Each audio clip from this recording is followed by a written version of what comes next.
The cold room doors were all supposed to stay shut unless one of us opened them. That was the kind of thing you noticed fast in a place like that. Metal latched, wheels locked, paperwork ahead of movement, everything closed unless somebody touched it. So when we came around the corner with the gurney and I saw one of the cold room doors standing open, I stopped so hard the wheel clipped my boot. The air back there was colder than the rest of the corridor. Not by much, just enough to feel wrong. The overhead lights were that flat white kind that made the walls look dead and the floor look wet even when it wasn't. I only looked for a second. Through the gap I saw a dark shape inside, with the height of something standing upright. Edwin moved before I did. That was the moment I should have understood my shift at Wren Hollow had already gone bad. I got the call a little before 7 p.m., right as I was finishing out a quiet end to what was supposed to be a normal week. I'd been working in a cleaner part of the funeral system up to that point. Less direct handling, more paperwork, more scheduled movement, more distance between me and whatever came through the back doors. Then, one mistake got noticed by the wrong person, and by the time that day was over, I'd been reassigned to nights at Wren Hollow Crematory outside Pittsburgh. On paper, it was temporary support, short staffing, a few overnight shifts until they got coverage figured out. I didn't believe that for a second. Wren Hollow sat in an industrial pocket outside the city, past a row of warehouse units and service garages, tucked behind chain-link fencing and a stretch of cracked pavement that looked silver under the lights. The parking lot was mostly empty when I got there. A couple of vehicles, long, dark gaps between them, cold exterior lights over the side entrance, no front-facing office glow, no flowers, no polished lobby, just concrete, metal, and a building that looked like it wanted to keep everything it handled out of sight. I sat in my car for a few seconds after I parked, not for any big reason, just long enough to feel how tired I already was and how bad I didn't want to go inside. The side door stuck a little when I opened it. The air on the other side smelled like floor cleaner, old coffee, and refrigerated metal. That was the first thing I noticed. The second was how quiet it was. Not peaceful quiet, work quiet, building quiet, the kind where every wheel sound and every latch carries farther than it should. There were two men already inside near the intake side, both standing like they were waiting for somebody else to tell them what kind of night they were about to have. That was Seth and Marcus, though I didn't know which was which yet. One of them was younger, lean, with that look some people still have when they haven't spent enough years in places like that. He looked tired, but not shut down. The other one was broader through the shoulders, harder in the face, already carrying himself like he was annoyed at the whole situation and didn't care who knew it. Neither of them looked happy to see another new guy walk in. I couldn't blame them. I probably looked the same. No one did the fake easy introductions people do when they actually want to work with you. We nodded. That was about it. I got the feeling pretty quick that whatever story had pushed them into that building wasn't something they planned on handing to a stranger in the first 5 minutes. Then I saw Edwin. He was off to the side near the intake board, not doing much, just standing there with one hand near the counter like he'd been there long enough to know exactly how much of his weight he could trust to one leg. He was older than the rest of us by a long shot, thin, worn down in a way that didn't read soft. His shirt was faded from too many washes, sleeves rolled uneven at the forearms, and there was a slow, careful hitch in the way he turned that made me notice his limp before I noticed anything else. He looked at all three of us the same way. Not hostile, not welcoming either, more like a man looking at people who'd shown up late to something they didn't understand yet. "You three are intake and transfer tonight," Edwin said. That was it. No warm-up, no names first, no glad you made it, just the assignment, flat and clean, like he was putting tools in our hands, and that was all the kindness we were getting. Marcus looked around the dock. "This place always this dead?" Edwin didn't answer right away. He just looked past him toward the hall leading deeper into the building, and something about that made me wish Marcus hadn't said anything at all. That was the first real feeling I got off Edwin. Not fear exactly. Not yet. More like he already knew what kind of place Wren Hollow became after a certain hour, and he could tell from one look that the three of us didn't. I remember setting my bag down by the wall and feeling that little drop in my stomach you get when you know something has already started moving and you're late to it.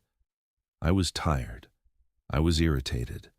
I was still telling myself this was a staffing problem, and nothing more than that.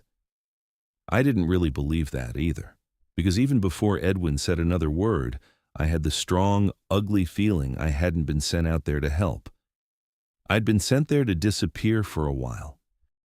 Edwin didn't waste time once he had the three of us inside. He took us through the work zones the same way a man might walk somebody through a machine that could take a hand off if you got lazy around it. No speeches, no trying to make it feel bigger than it was. Just the layout, the order, and the parts that mattered. The intake dock was in the rear, set up for overnight arrivals and direct handoff. Metal door, concrete pad. Enough room to receive and move without getting in each other's way if everybody did what they were supposed to do. From there, the intake corridor ran inward, narrow enough that a gurney and two men already made it feel tight. Off that hall were the cold storage doors, flat steel, all of them identical if you didn't look too long. Past that was the transfer ramp, then the staging area where movement got sorted before anything went farther. That was the rhythm of the shift. Receive, verify, move, transfer. Simple on paper. Less simple once you were the one pushing the weight. Edwin showed us where the paperwork stayed, where tags were checked, where the wheel locks liked to stick if they hadn't been used in a few hours. He pointed out the corners where the floor dipped just enough to catch a front caster if you weren't paying attention. The little stuff. The real stuff. That was what made me pay attention more than I probably would have otherwise. Men who were full of nonsense usually skipped details like that. Edwin didn't. "Keep the paperwork ahead of the wheels," Edwin said. He said it like he'd said it 100 times before and had a reason for every one of them. I stayed mostly quiet and watched. That was more my habit anyway. You can learn a lot faster on a first shift if you shut up long enough to see how everyone else moves. Seth moved like someone still trying to make himself useful before anybody had decided whether he belonged there. He asked a couple small questions that didn't slow anything down. Where the backup forms were. Which side of the ramp caught more condensation, that kind of thing. Nothing stupid, nothing pushy. He had a lighter way about him than the rest of us, not cheerful exactly, but easier. He still had some regular human shape to him. He hadn't flattened himself out for the job yet. Marcus was different, broader, shorter with his steps, already irritated by the building, the shift, the smell, probably the three of us standing in the same place, breathing the same bad coffee air. He checked things like he expected them to fail. He wasn't lazy. If anything, he looked like the kind of guy who did more work once he decided something was worth doing. But his first reaction to anything unfamiliar was to cut it down to size in his own head. If something felt off, he looked for a mechanical reason. If somebody told him to do something a certain way, he wanted a reason beyond because I said so. I understood that. I was closer to that than I wanted to admit. The problem was, I didn't have the room anymore to be difficult. I needed the hours. That was the plain version of it. Whatever I thought about being pushed off my old assignment didn't matter much once rent and bills stayed the same. I'd already been marked once. I knew how that worked. You said no to the wrong shift after that, and suddenly you weren't hard to replace anymore. So I kept my mouth shut and learned the route. The deeper we got into the building, the more it felt like the place had been designed to make every sound seem farther away and closer at the same time. Wheels carried, doors carried. Even our boots seemed to hit the floor in a way that made the halls feel emptier than they were. There was refrigerated air bleeding under the cold room doors, and every now and then that would mix with the smell of old cleaner and stale breakroom coffee and something else underneath it. Not rot, not anything like that. Just that flat, cold smell metal gets when it's been holding the same temperature for too long. Edwin didn't over-explain any of it. That was another thing I noticed. He gave us what we needed to move through the place, then stopped talking. He'd point with 2 fingers instead of 1. He'd wait half a second before turning a corner, like he was listening for something, then keep going. The pause was small enough I might have missed it if I hadn't already been watching him. By then we'd done enough walking that the building had started settling into my head in pieces. Dock, corridor, steel doors, ramp, staging area. It was all starting to connect when we were heading back from the ramp, and I heard what I thought was the intake bell. It was faint, not even a full ring so much as the shape of one, thin and far off. The only reason I noticed it at all was because we were too deep inside for it to sound like that. The bell should have been cleaner from the dockside, sharper.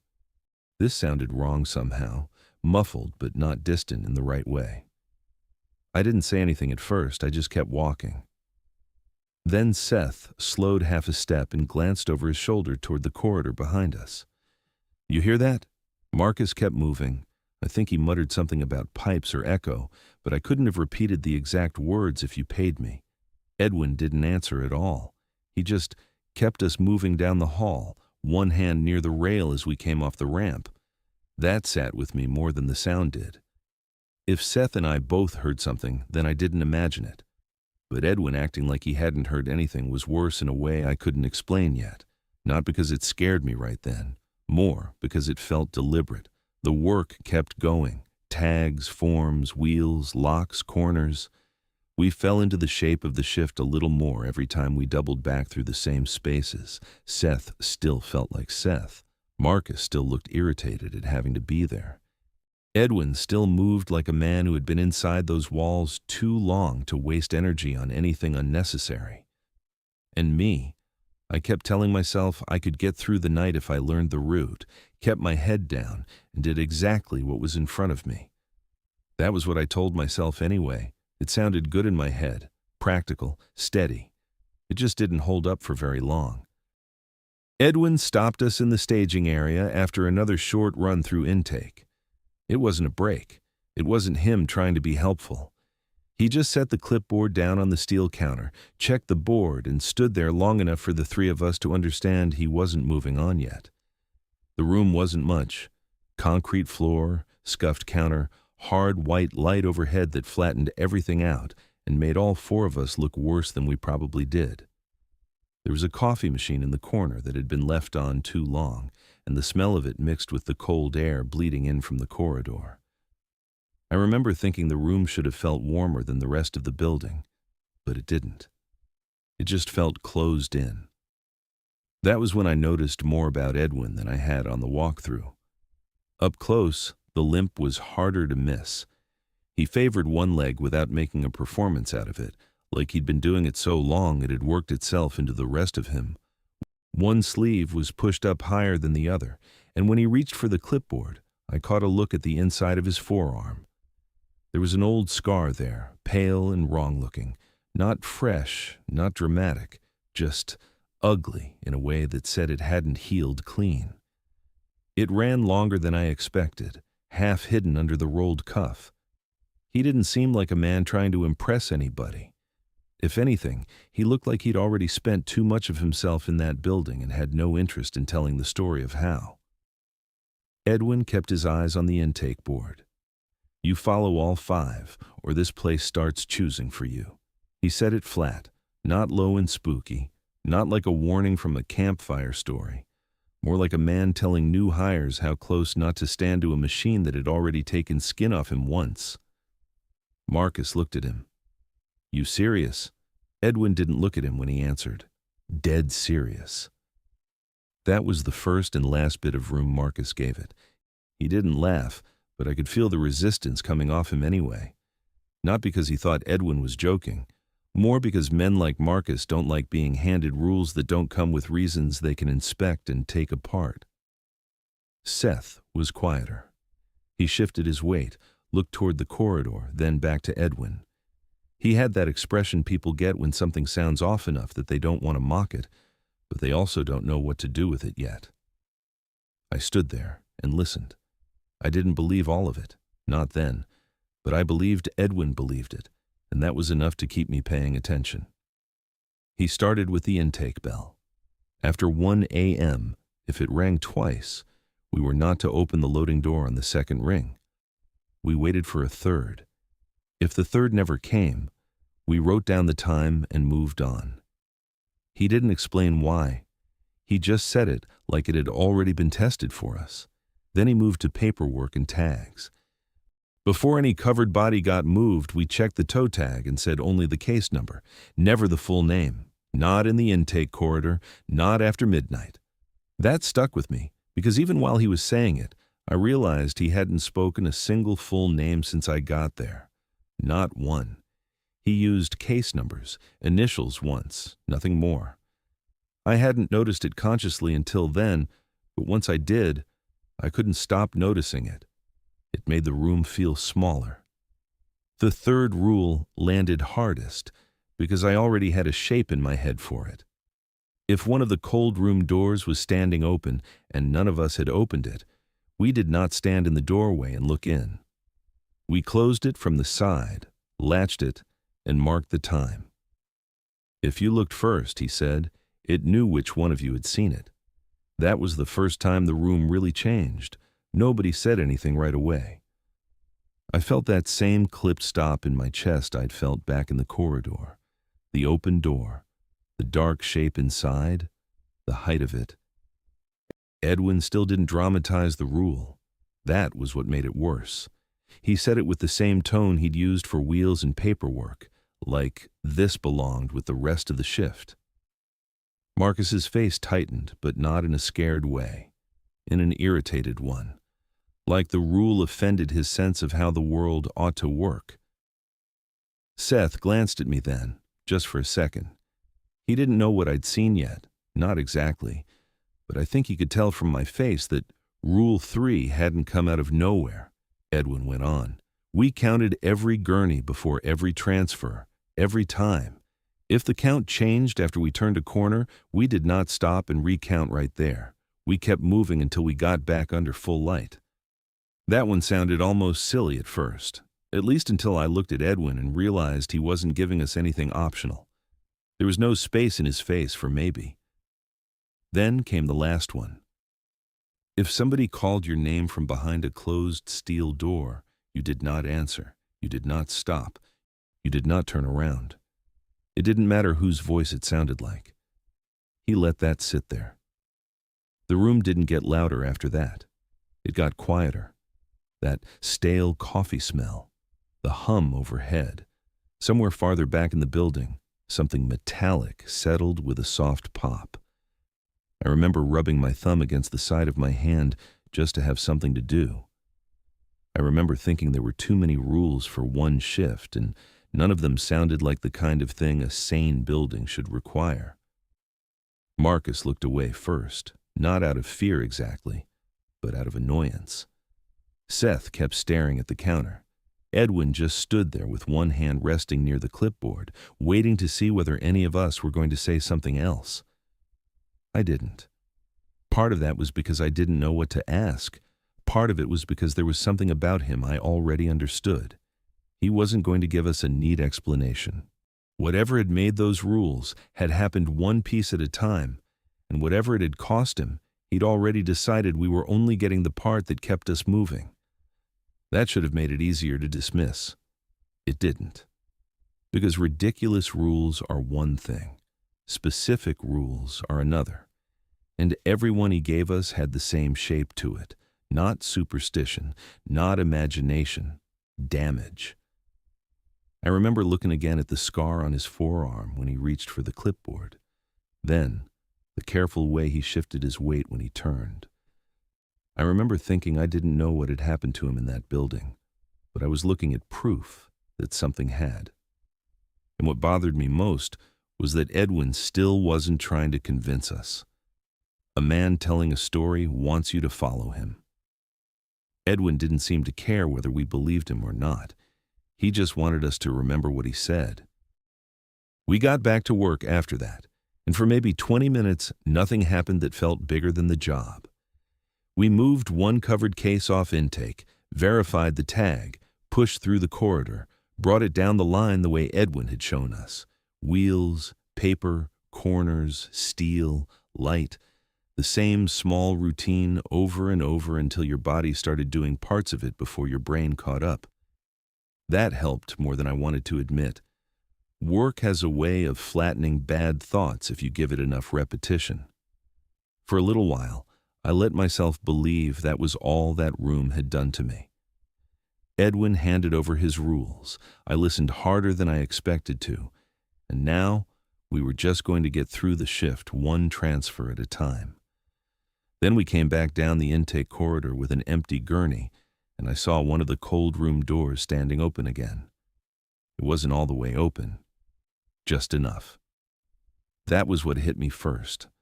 Not wide, not swinging, just sitting there with a gap black enough to make the white paint around the frame look dirty. None of us had touched that door. I knew we hadn't. We'd all been together on the last movement, and Edwin had closed every latch himself when we cleared the row. My whole body locked up before I even thought about it. Not fear exactly. More like that cold dropped straight through my shirt and into my back, the kind that makes your shoulders tighten on their own. Marcus almost took another step before he realized I'd stopped. Seth bumped the rear wheel lightly into my heel. Edwin looked up fast, saw where I was looking, and changed in a way that was hard to miss. Not panic, not even surprise, just immediate attention, like the building had done something that needed answering right now. "Close it from the side," Edwin said. That pulled me back enough to move. I didn't go near the center of the doorway. I remembered that much. I came in from the wall side, arm out, trying hard not to let my eyes drift into the opening. That should have been easy. It wasn't. There's a real stupid part of your brain that always wants one more look once something has already gone wrong. It tells you maybe you saw it wrong the first time. Maybe there's a normal reason. Maybe if you just check for 1 second, everything will settle back into place. I knew better than to trust that feeling, but I still felt it. The air bleeding out through the opening was colder than it should have been. Not freezer cold, just dead cold. Flat and still and too steady against the side of my face. I kept my head turned away and got my hand on the edge of the steel. For half a second, maybe less, I thought I heard something inside shift its weight. That's not really the right phrase for it. I know that. I just don't have a better one. It wasn't a footstep. It wasn't a scrape. More like the sound of fabric or plastic easing against metal without any real movement behind it. I shut the door harder than I meant to. The latch caught with a sharp metal click that carried down the corridor. Nobody said anything right after that. Edwin stepped in, checked the handle himself, then looked at the clock on the wall and wrote the time on the edge of the clipboard. That was answer enough. Marcus let out a breath through his nose and looked irritated more than anything else, like the whole thing had wasted 30 seconds of his life for no good reason. Seth kept staring at the closed door, not dramatic, not frozen, just looking at it longer than a normal person ought to. I knew because I was probably doing the same thing. Edwin finally moved us on. Nobody talked much on the next run. I think all 4 of us were trying not to give too much weight to what had just happened. If a steel door was standing open, maybe the latch hadn't seated right. Maybe condensation had messed with the catch. Maybe somebody on an earlier shift had been careless. There were explanations, not great ones, but enough to stack in your head if you needed them. I needed them. That was the part I hated most. Not the door, not even the cold coming off it. It was the fact that I could feel myself reaching for bad explanations and taking them anyway, because the other option was worse. We got back to intake a little after that and started checking paperwork for the next movement. Edwin set the clipboard down. I stayed on the wheel side while Marcus checked the brake, and Seth leaned over the page first. Most of what was on there looked normal enough. Case numbers, times, transfer notes. Then Seth's expression changed in a small, tight way I noticed before he said anything. Seth looked down at the intake sheet. That name's not supposed to be here. Marcus glanced over, already ready with some practical answer before he even saw it. I stepped around enough to look. At first I thought it was just one of those names that feels familiar because it could belong to half the county. Then I saw the way Seth was staring at it and understood it wasn't that. He knew the name, really knew it. He didn't say how. He didn't have to. It was written where a new arrival should have been listed, neat and plain, and the problem was simple enough on its face. The person attached to that name was still alive. Marcus was the first one to flatten it down into something manageable.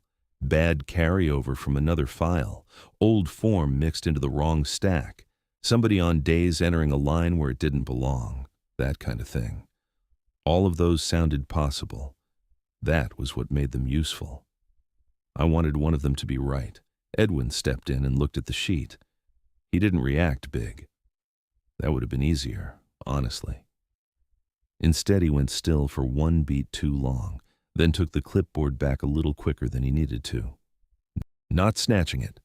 Not enough to make a scene. Just fast enough that I noticed.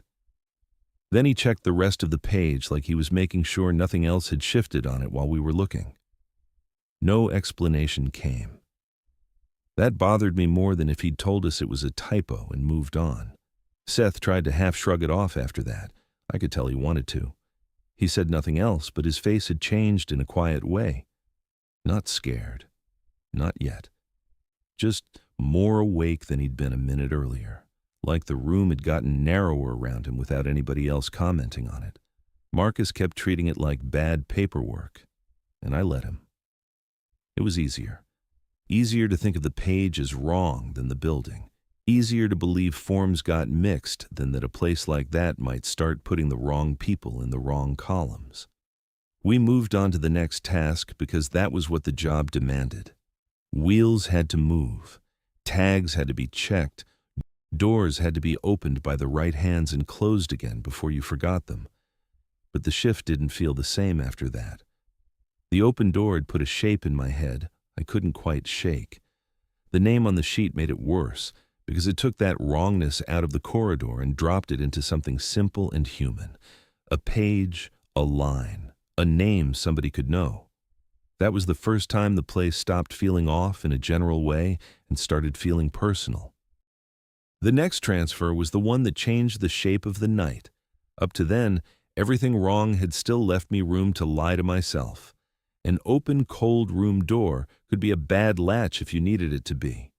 A wrong name on intake paperwork could still be blamed on some tired day-shift clerk keying into the wrong line. Neither explanation felt good, but both were usable. They let you keep moving. This one didn't. Edwin took us on a longer run after that, farther down than the earlier moves had gone.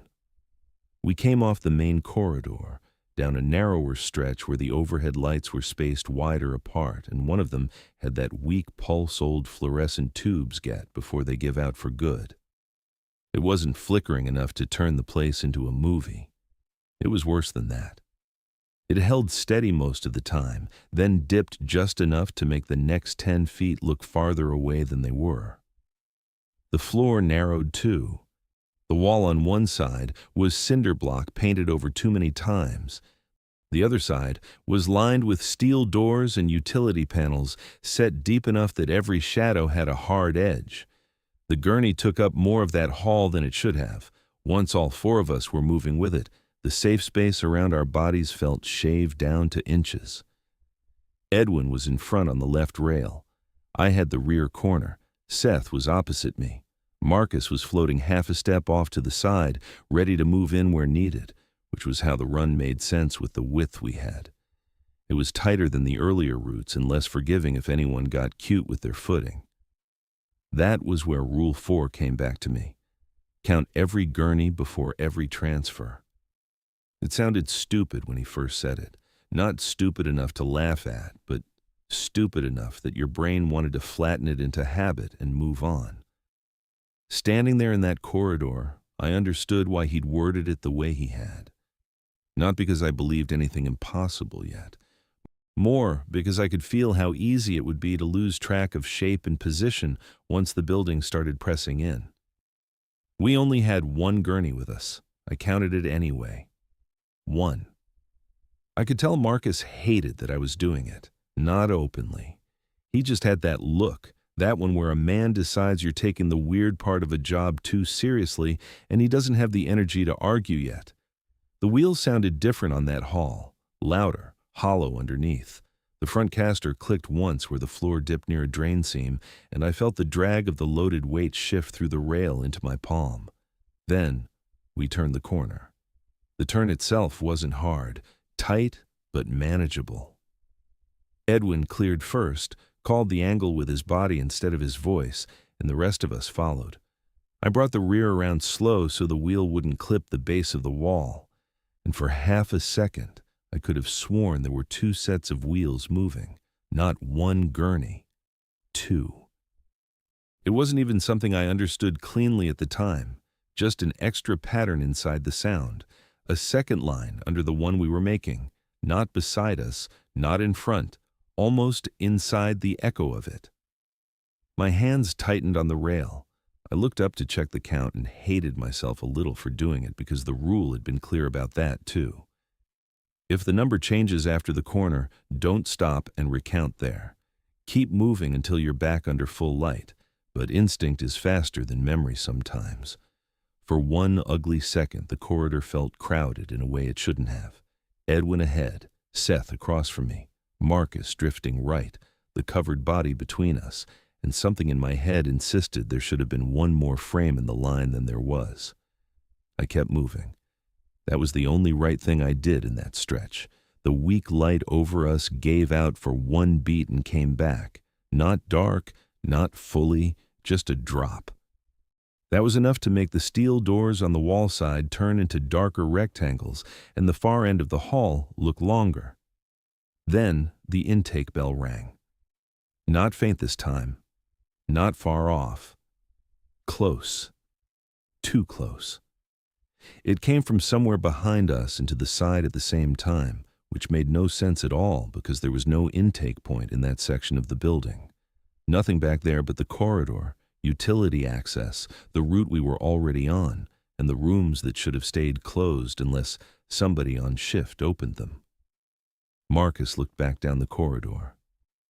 That bell came from behind us.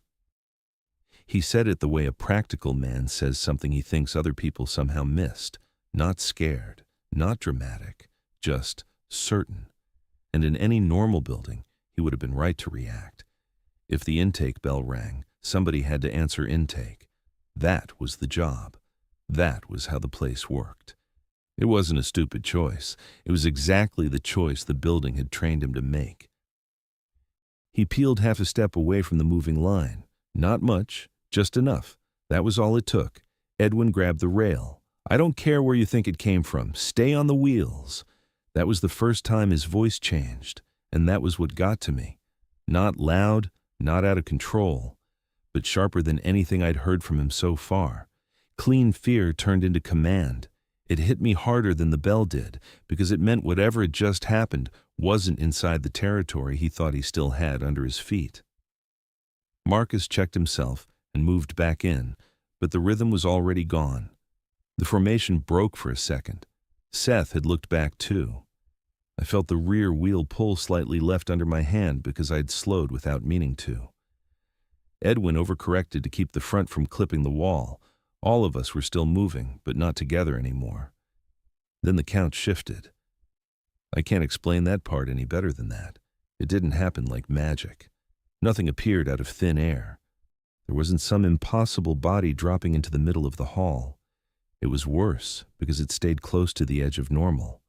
We were moving, then we were not quite where we should have been, and suddenly the line of wheels and shadows around us no longer felt like 4 men escorting one gurney.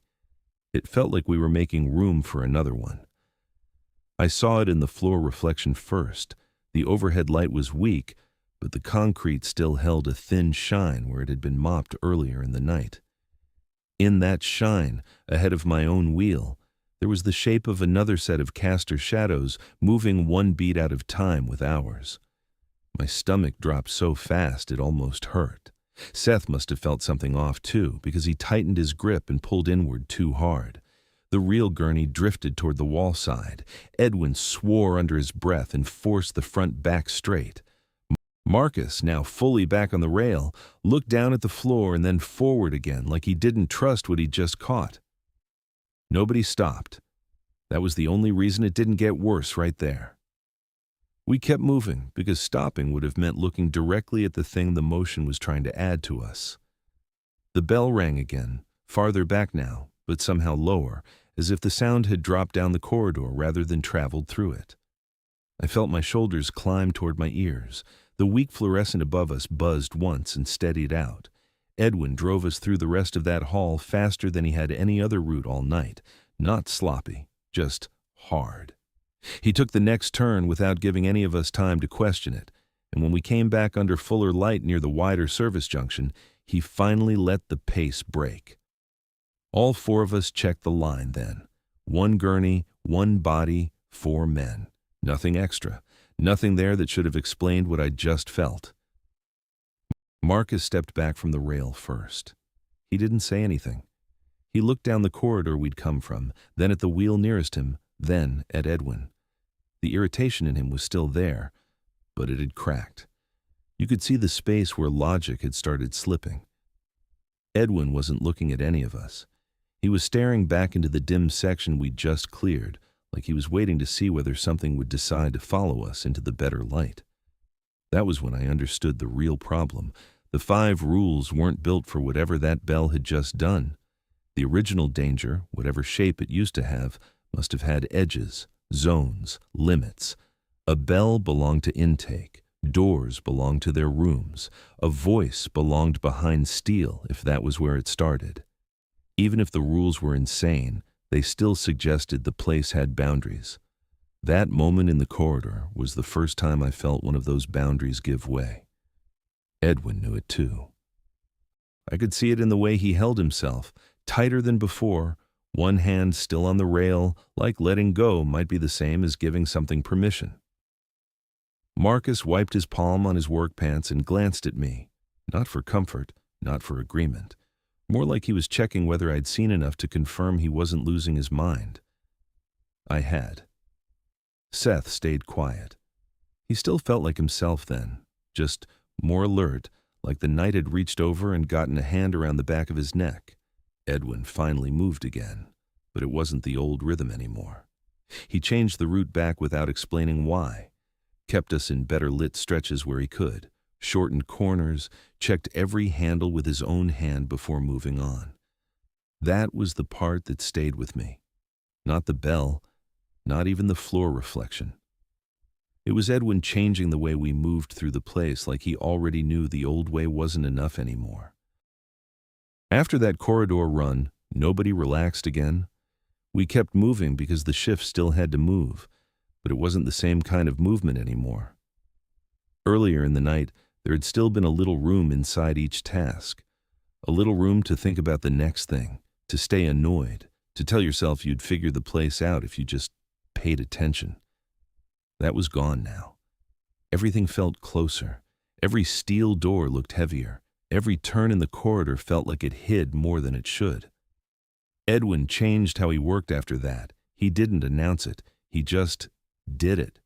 He kept us in tighter formation. He took the better lit routes even when they meant an extra turn. He checked latches himself. He started keeping the clipboard closer to his body, not tucked under his arm, held, like he didn't want it farther away than he could help. Marcus noticed all of it and got quieter because of it. That was how I knew he was really shaken. Before that, if something bothered him, he pushed back. He flattened it, gave it a practical shape so he didn't have to leave any room around it. Now he was still trying to do that, but the effort showed. He'd look at a door too long, then look away like he was catching himself doing it. He'd check a wheel lock twice, not because it needed it, but because he wanted his hands on something that worked the way it was supposed to. Seth changed in a different way. He still moved when asked, still did the work. But his attention didn't stay where it belonged. He'd drift half a beat behind whatever he was doing, listening to something none of us were hearing yet, or maybe hearing something we were, and letting it sit in him longer than it should. I noticed him touch the edge of one intake sheet with 2 fingers, and then pull his hand back like it had left some cold on him. Nobody said anything about it. That was part of the problem, too. We were still acting like a work crew, still keeping things inside the shape of a shift. We were scared, but we were doing it the way men at work get scared. Quietly, in pieces, without admitting much out loud. A little after 2 a.m., we were back at the intake desk checking the next transfer. Edwin had the page in front of him. I was at the counter to his right. Marcus was standing a little farther back, one shoulder against the wall, arms folded tighter than before. Seth came in beside me and leaned just enough to see the form without crowding it. I saw his face change before I saw what he was looking at, not dramatically. Just that small tightening around the eyes again, only this time it went deeper. He kept staring at the sheet. He's not dead. Marcus pushed off the wall and stepped in, already frowning. I looked down. It was the same name from earlier, not something close to it, not the kind of thing you could explain with a typo and a bad memory. The same full name, sitting where it had no business being. Case line. Intake column. Transfer status blank, like the system hadn't decided yet what to do with it. And this time, there was more attached to it, not enough to make sense of it, just enough to make it worse. A timestamp that didn't match the movement in front of us, a partial case number, a line entry where there hadn't been one before. Marcus let out a low breath through his nose and started reaching for explanations again. Duplicate file pull. Somebody entered live records into the wrong form set. Old intake data rolling into a new page because the system was junk. He didn't say all of that out loud, but I could see it working in him. I wanted it to be one of those things. I really did. But Seth wasn't looking at the form like a man reading a clerical error anymore. He was looking at it like the page had reached up and touched him. Edwin took the page out of his hand. "Did you say that name out loud?" The room changed when he said that. Up to that point, the fear in the building had still lived mostly in doors, corners, wheel sounds, cold air. It had shape, but it was tied to things around us. That question pulled it off the walls and put it directly on one of us.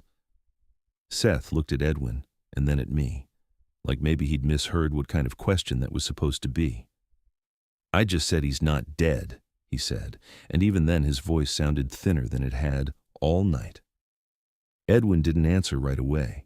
He looked down at the page, then past all 3 of us toward the corridor, not at any one door, just in that direction. His jaw tightened once. I saw the tendon shift in his neck. The old scar at his forearm was visible where his sleeve had ridden up again, pale under the light. He took a second before answering. It never used to reach that far. That line hit harder than anything else he'd said all night. Not because I fully understood it right then, I didn't, but because Edwin had finally given us something worse than a warning.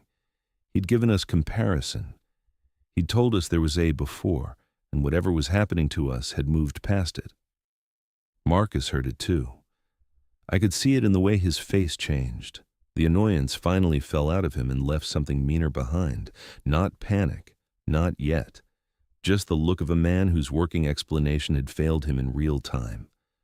Nobody moved for a second.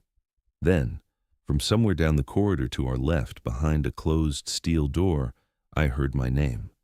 Not loud, not shouted, just enough to carry clean through the stillness. Hayden.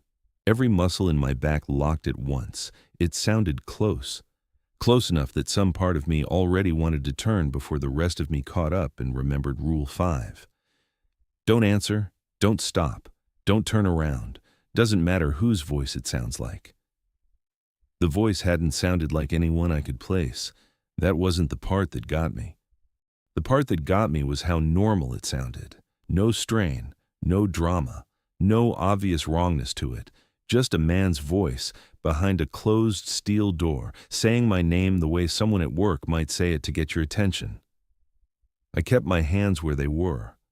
I didn't turn. Out of the corner of my eye, I saw Marcus go rigid without looking either. Edwin didn't move at all. Seth, though, lifted his head like he was trying to listen harder. That was when I understood the rules weren't really separate. They all pointed at the same thing. Names, recognition, answering back. Whatever was wrong in that place didn't just want bodies moved where they belonged. It wanted somebody to respond. No one did. A long few seconds passed. Then the corridor went quiet again. The safe thing would have been for the moment to end there. It didn't. When Seth finally looked back down at the clipboard, he went pale in a way I hadn't seen before. Not white, just drained. The page Edwin had taken from him was still in his hand, and the name line Seth had read earlier now had another mark beside it. I don't mean a dramatic one. No smear, no blood, nothing like that. Just a dark check in the margin where there hadn't been one before. Marcus saw it too. He looked at Edwin, then at Seth, then back at the page like he was trying to force it into the category of something explainable. Printer artifact, old pen mark. A page folded over wrong. Anything. Edwin folded the top of the clipboard down over the line before any of us could stare at it longer. That was answer enough, too. From that point on, Seth stopped feeling like he was fully with us. He still walked where Edwin told him to walk. Still took a rail when we handed him one. But there was a half-second lag in everything he did now, like he was hearing two instructions and deciding which one belonged to the room. Once, heading down a service hall, he slowed near a closed door and tilted his head toward it before catching himself. Another time, he looked up from a gurney tag with the same unsettled expression he'd had over the clipboard, as if he'd read something on it he didn't want to say. I kept watching him because I didn't know what else to do. Marcus kept watching Edwin, and Edwin watched everything. Not broadly, not like a frightened man, more like someone trying to spot the next point where the old map would fail. He had the keys in one hand now and the clipboard under his arm. He no longer trusted any of us to hold the paper for long. He checked the corridor before letting us move into it. He stood closer than before when Seth had to touch anything with a name on it. That was what told me how bad this had become. It wasn't just that Seth had said the name out loud. It was that Edwin's whole way of handling the building had changed around him afterward. We did one more transfer before the next break in the rhythm, and it was the worst one yet, even though nothing obvious happened on it. That was the hell of it. The tension had gone personal. Every closed steel door felt like it had an angle on us now. Every time a wheel clicked, I waited for another voice. Every time Seth glanced away from what was in front of him, I felt my own pulse climb, and the place no longer felt divided the way it had before. That was what Part 6 had started, and this was the part that finished it for me. Earlier in the night, the wrongness still seemed attached to zones. Intake had its rules, the cold rooms had theirs, steel doors had theirs. Once Seth said that living man's name out loud and my own name came back to me from behind metal, those lines meant less. The building had started reaching across them. I didn't know exactly what that meant yet. I just knew we were past the point where following the old rules was going to feel like enough. The shift didn't feel like work anymore. It felt like something we were trying not to lose our footing inside. Nobody said that out loud. We didn't have to. Seth was the clearest proof of it. He still followed directions when Edwin gave them. He still took hold of a rail when a transfer needed 4 hands. But he moved like part of him was always a second late getting back into his body. He'd stand too still after a door shut. He'd look down at a sheet for too long before handing it over. Once I watched him pause in the middle of a corridor and turn his head just a little, like he was listening to somebody trying not to speak loud enough for the rest of us to hear. That bothered me more than if he'd lost it completely. If he'd panicked, yelled, broken down, at least it would have had a shape to it. This didn't. This looked like a man getting pulled out of step 1 inch at a time. Marcus saw it too. He just didn't want to look at it directly. He kept himself busy with practical things because that was all he had left. Wheel locks, paperwork corners, checking tags twice, making sure nothing drifted too close to a wall. The harder he worked, the less he had to admit what was happening. The irritation was still there, but it sat on top of fear now. We were near the staging counter again when he said it. He didn't look at Seth when he did. Marcus kept his eyes off Seth. "I'm done after tonight." Nobody answered him right away. The room had that same hard white light over it, same burnt coffee smell, same cold bleeding in from the corridor. But it felt worse now because we'd already brought too much back into it with us. I didn't answer him because part of me already knew I wasn't getting off that easy. That thought came up so fast it made me sick. Not because I wanted to stay. I didn't. If you'd asked me then whether I wanted to walk out and leave that place behind, the answer would have been yes. But it didn't feel like that kind of choice anymore. A few hours earlier, this had been a bad reassignment and nothing more. Now it felt like leaving would mean leaving something unfinished in there with the rest of them. Now, Seth was standing 10 feet away with his eyes on nothing, and Edwin had started carrying the clipboard like it mattered who touched it, and Marcus had already said what any sane man should have said. He was done. He'd survive it maybe, but he was done. And me, I was stuck in the middle of a thought I didn't want. If I left, what exactly was I leaving behind? A bad building? A bad shift? Or a thing that had already started reaching farther than Edwin thought it could? I hated that my mind was even moving in that direction. It made me feel trapped in a way that had nothing to do with doors. Edwin looked older in that stretch of the night than he had when I first walked in. Not suddenly old, just used up in a more visible way. The limp showed more when he got tired. He stood with one hand braced on the edge of the steel counter longer than he used to. Once he rolled his sleeve down over the scar on his forearm without seeming to realize he was doing it. That got to me too. Not because I pitied him. Edwin wasn't a man built for pity. It was because for the first time all night, he didn't look like the person in control of the building. He looked like a man doing math in his head and not liking the answer. That was worse. He still knew more than the rest of us. I never doubted that.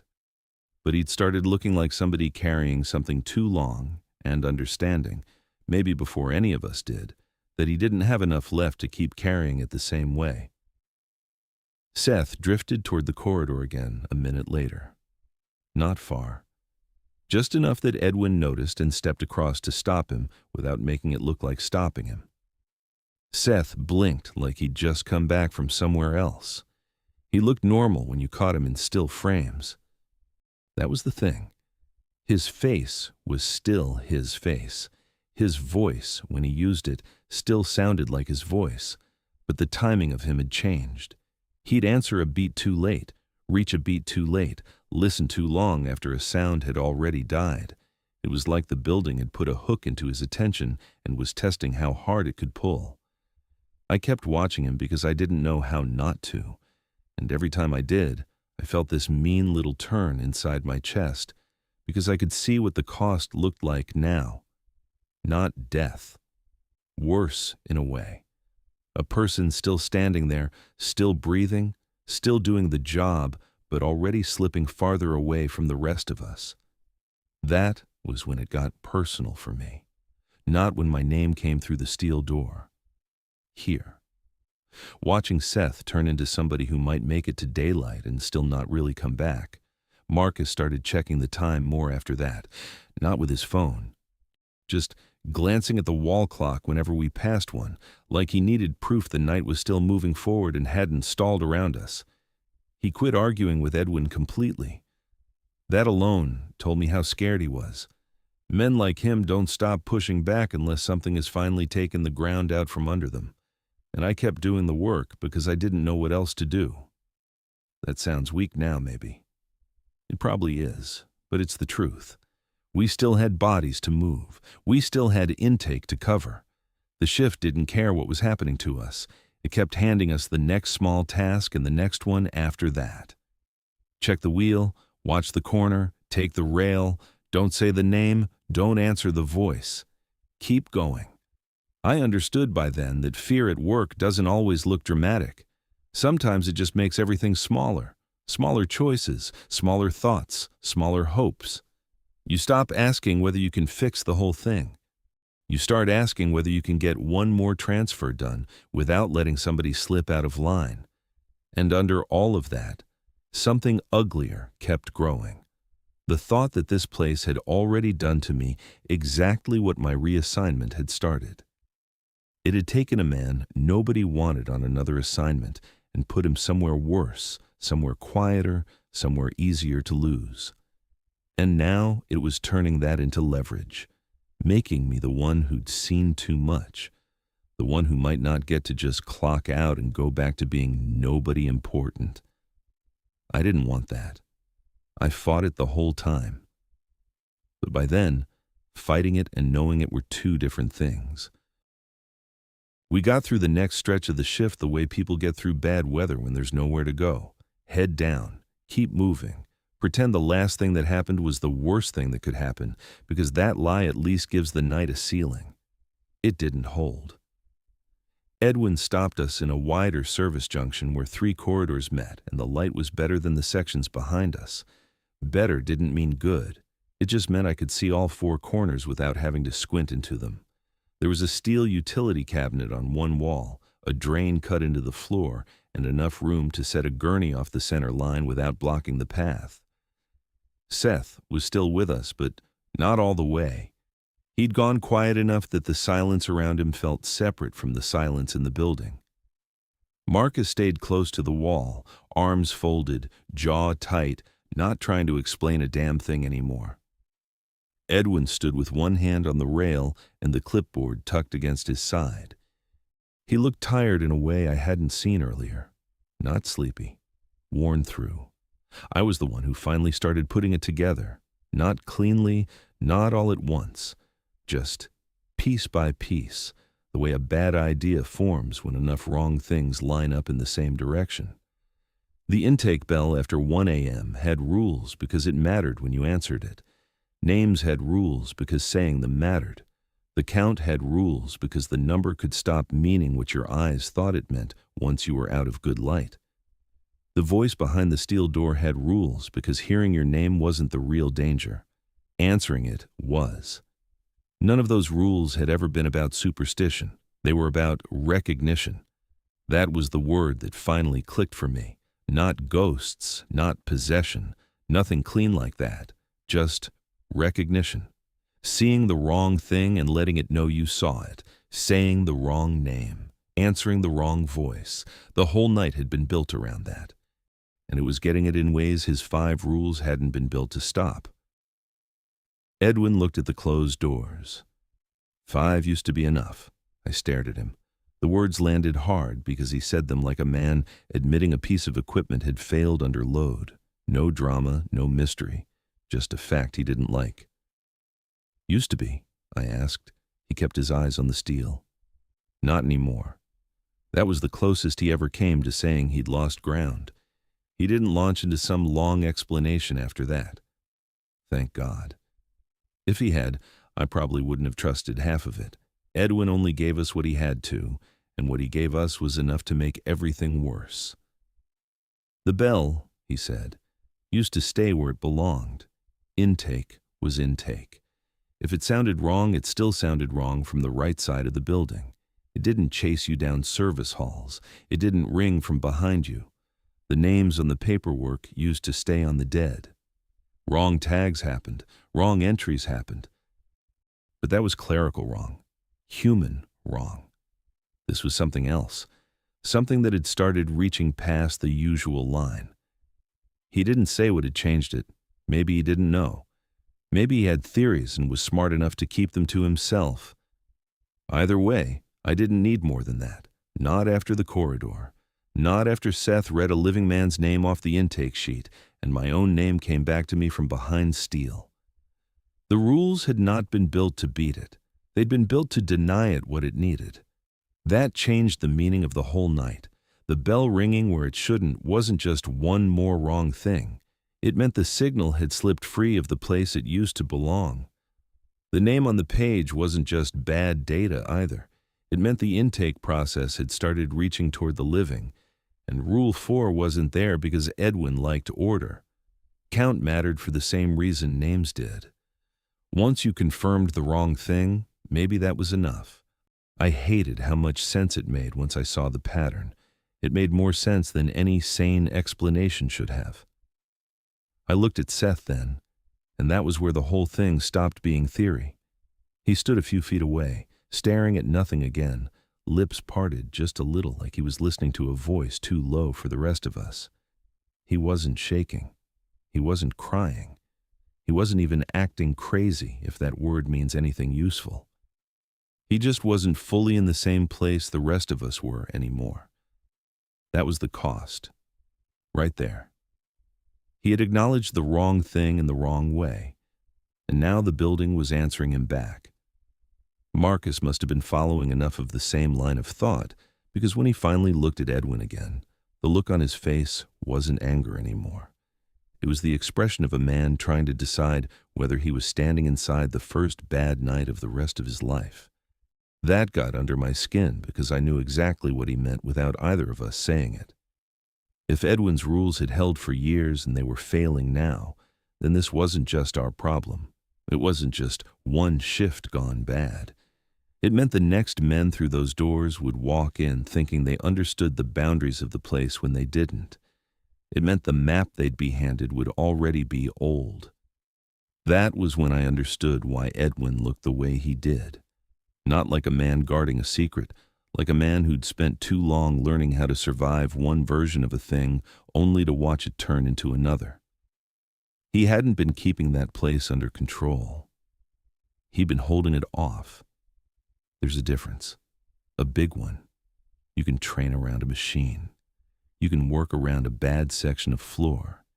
You can learn the timing of a broken latch and still get through the shift. That's control in a practical sense. This wasn't that. This was maintenance against something that kept testing the edge of what it was allowed to do. And now the edge had moved. I didn't want the next thought I had, but it came anyway. If Edwin was right, and if Marcus really was done, and if Seth was already halfway out of step with the rest of us, then there was a good chance I was the only one in that room who was still learning fast enough and still present enough to carry the pattern forward. I'm not saying that, I felt noble about it. I didn't. It made me feel sick. I didn't want responsibility. I wanted to get out. I wanted somebody higher up in the system to walk into that service junction with a clean answer and tell me this was all a mix of carbon monoxide, bad wiring, sleep loss, and a building full of overworked men. I wanted the whole thing put back into a category I could leave behind. But standing there, looking from Edwin to Seth to the closed doors, I knew I was already past that. Not because I had accepted anything. I hadn't. But because I could feel the shape of what had to come next. If the rules were no longer enough as they stood, then somebody had to understand why. Somebody had to remember exactly what had happened before the details got sanded down into rumor or denial or paperwork that disappeared in the wrong file. That thought didn't make me brave. It just made me feel tired in a whole new way. Edwin shifted his weight and winced before he covered it. Small thing. Easy to miss if you weren't looking for it. I was. He caught me seeing it and looked away first. That told me something too. He already knew he was near the end of what he could carry in that building. Maybe not that minute. Maybe not even that night when he first clocked in. But he knew it now. And if he knew it, then the burden had already started moving whether I wanted it to or not. No long speech came after that. None was needed. The truth was plain enough in the room with us. The bell had moved beyond intake. The list had started reaching toward the living. The old rules still mattered, but they weren't keeping pace with what the place had become. That meant two things at once, and both of them were bad. First, the 5 rules still had to be followed because they were the only line we had. Second, They were no longer the whole line. Once that settled in, the rest of the night didn't feel open-ended anymore. It felt inevitable. Not because I knew exactly what would happen. I didn't. But because I understood the shape of the problem at last. We weren't trying to solve the place. We were trying to make it to morning long enough to write down what the place could do now.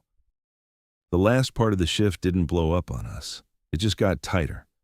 That was the feeling of it. The halls felt tighter. The light felt thinner. Every decision got smaller and more important at the same time. Edwin kept us on the shorter routes and in the brighter sections as much as he could, and he kept Seth in the middle whenever the four of us moved together. Nobody had to say why. Seth was still on his feet, but he wasn't fully with us anymore. He'd follow when somebody put a hand on his arm or told him where to stand, but his attention kept sliding off somewhere else. He'd pause at closed doors. He'd tilt his head toward sounds the rest of us either couldn't hear or didn't want to hear. He wasn't panicking. That would have been easier. He just looked like a man whose timing no longer matched the room around him. Marcus stayed close after that. No more pushing back. No more trying to flatten everything into something mechanical. He did the work and kept his mouth shut, which told me more than any argument would have. We were back near intake before first light, finishing what should have been the last real movement of the night, when the bell rang again. The panel was dark. That was the first thing I checked.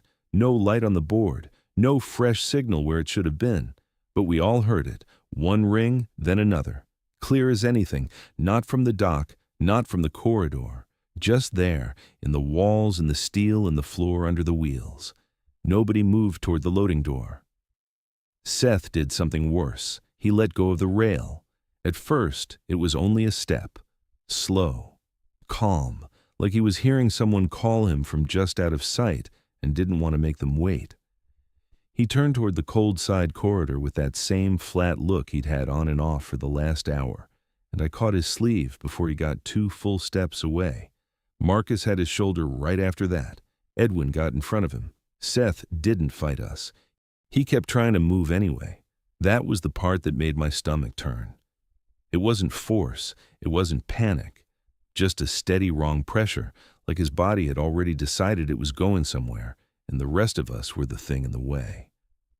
Then he said that living man's name again. Quiet, almost gentle, like he was answering somebody. No one answered him back. No one said the name. Edwin didn't repeat himself. He didn't need to. The rules were already there between us, whether they were enough or not. Don't answer, don't repeat, don't follow. We turned Seth away from the corridor by inches. Marcus kept both hands on him. I slid from his sleeve to his forearm when the fabric pulled loose in my grip. Edwin stayed directly in front of him, forcing Seth's eyes back toward the room we were actually in. The bell didn't ring again. That silence felt heavier than the sound had. We got him back into the staging area and sat him down against the wall beside the steel counter. He blinked a few times and looked at us like he knew us and didn't at the same time. Not gone. Not normal either. Just far enough away that I understood right then. We were not getting the same Seth back that had walked in at the start of the shift. That was the cost. Marcus stood a few feet away with both hands on his hips, breathing hard through his nose.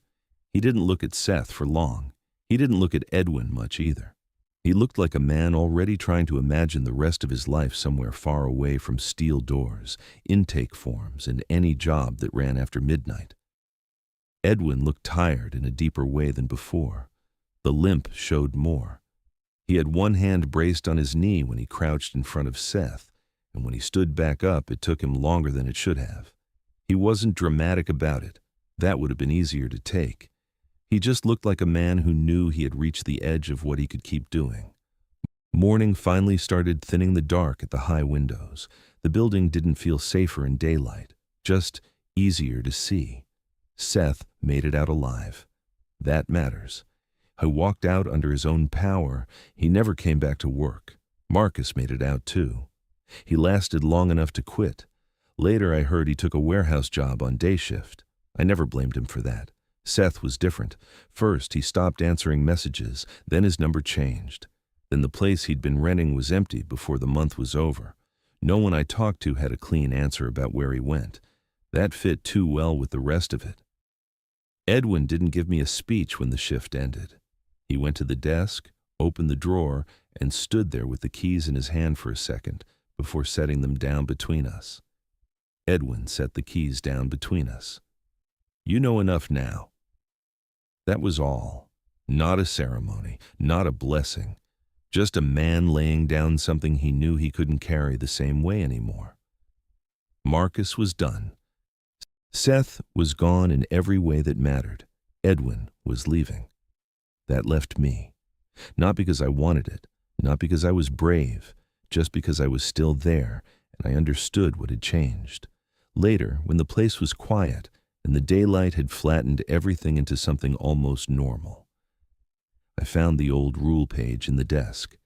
Edwin's handwriting. 5 rules. No wasted words.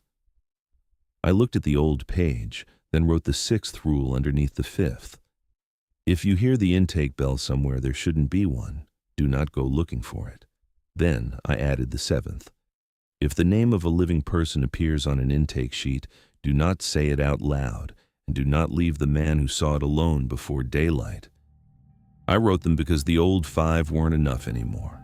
That was the real ending of it, not the bell, not the voice, not the thing in the cold room. The real ending was realizing morning didn't fix a thing. It just left the place standing there, waiting on the next man who knew what it could do.